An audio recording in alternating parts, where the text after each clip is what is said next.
paradox? Well, let me tell you in 3 simple points the main arguments of that book. The first argument in that book is that technology is a subset of a much broader class of human activity. The survey illustrated that on the screen. You know it. And that broader set of human activities is creativity. And we are creativity across many, many dimensions. Certainly technological creativity, the ability to invent new products and processes, is key. But you also have to have economically creative people, entrepreneurs who take those technologies and turn them into commercial innovations. And you need aesthetic and design and cultural and artistic and musical creativity. And you need civic and political and policy creativity. And when those all come together, when those all blend together, when those all become synergistic, that's when you get a major growth center of the world economy.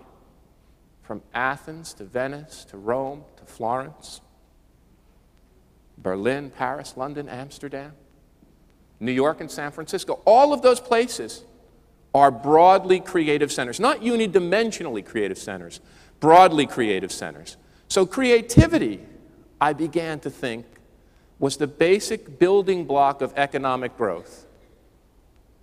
In fact, I would submit to you today that the transformation we are going through from an industrial to a creative age is bigger than the transformation Marx wrote about, which was a transformation from an agricultural to an industrial or capitalist society. In that previous transformation, we substituted a physical input for a physical input, raw materials for land, and we combined those with physical labor power, which Marx wrote so eloquently about.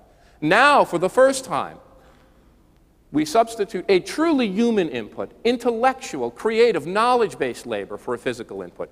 That transformation is reshaping everything we do, the way we work, the way we live, the way we recreate, our leisure time, the way we structure our lives, the way our families are organized, and certainly the way our cities and communities come together and blend with workplaces and jobs. Now, in the book, I try to chronicle the rise of this new creative element in our economy. 100 years ago, 5% of people worked in the creative fields.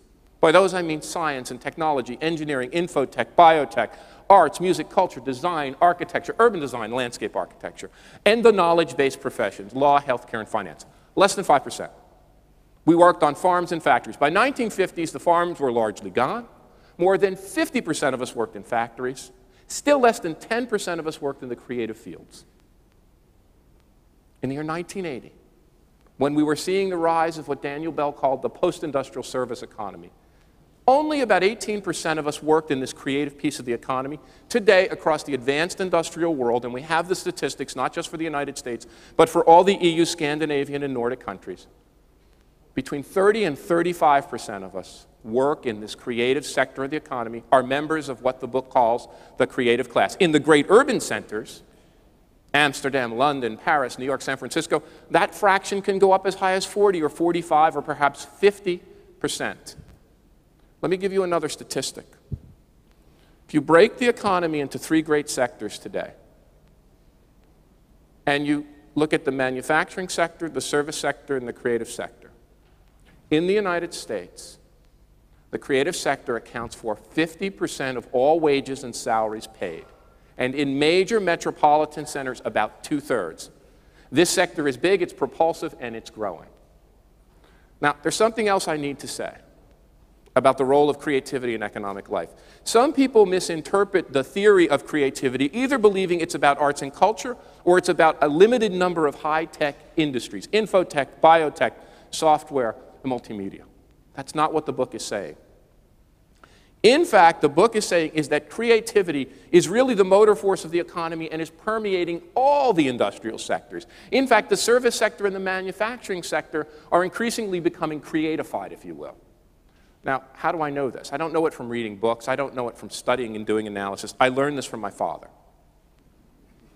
My father, Louis, Florida, was the son of 2 Italian immigrants in Newark, New Jersey. He worked in he quit school at age 13 during the Great Depression to help support his Italian-American family in Newark. He worked in a giant brick factory that looked just like this building. And as a young boy, I would ask my father, Dad, can you take me to the factory? And he had worked his way up from a regular worker to the foreman to the person who managed the whole factory.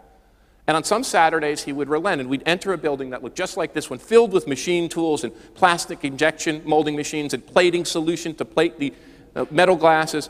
And I would ask him, Dad, I would be fascinated by the machines. Where do these machines come from? What about these technologies? And he would always say, it's not the technologies and the machines that matter, Richard. It's the knowledge, it's the intelligence, it's the creativity of the men who work these machines. Well, like I said, my dad made eyeglasses in an eyeglass factory. I'm trying to get a good reference. He made the kind of eyeglasses that Elvis Costello, you know Elvis Costello? Or Buddy Holly. Sometimes you see in Amsterdam or London, people still have these glasses. They're plastic, they're black. They cost $8 or $9 or $10. Well, you're very fashionable here, you're creative, but I'll still show you my eyeglasses. These are my eyeglasses. They're kind of red. Maybe you can see them, certainly on the screen you can. And they're made of magnesium. I got them because they look kind of like my dad's eyeglasses, but a little bit more modern style. You know, they're made down the road in Belgium by a fellow named Theo. Maybe you know of Theo? And when you open the case for the eyeglasses, I can show you, Everett, later, it says in the case, Theo loves you. And I often think he must love me because what I paid for my eyeglasses. More than 8 or 9 or 10 US dollars. More than 10 times. More than 50 times. Now, people might say he's insane. Florida is truly crazy. But what am I paying for is the real question. There's less material in these eyeglasses than my father's eyeglasses. I can't see any better. I don't get any better vision than the old black glass. I see the same way. There's certainly less physical labor content because this is a highly automated and sophisticated production process. What am I paying for?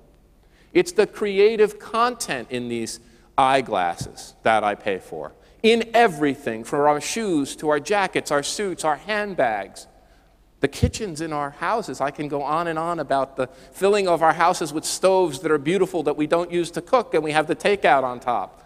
The pots and pans, the utensils. I was just at the London Creativity Forum. Forks and spoons and dinnerware. Everything. The restaurants we eat in, the hotels we stay in, the wines and ice wines we drink, everything is valued much more increasingly for the creative portion of value added than for the physical or the material, the labor, or the utilitarian portion. That's the argument in this book. So that's the baseline condition, is that creativity is the motor force of our economic growth.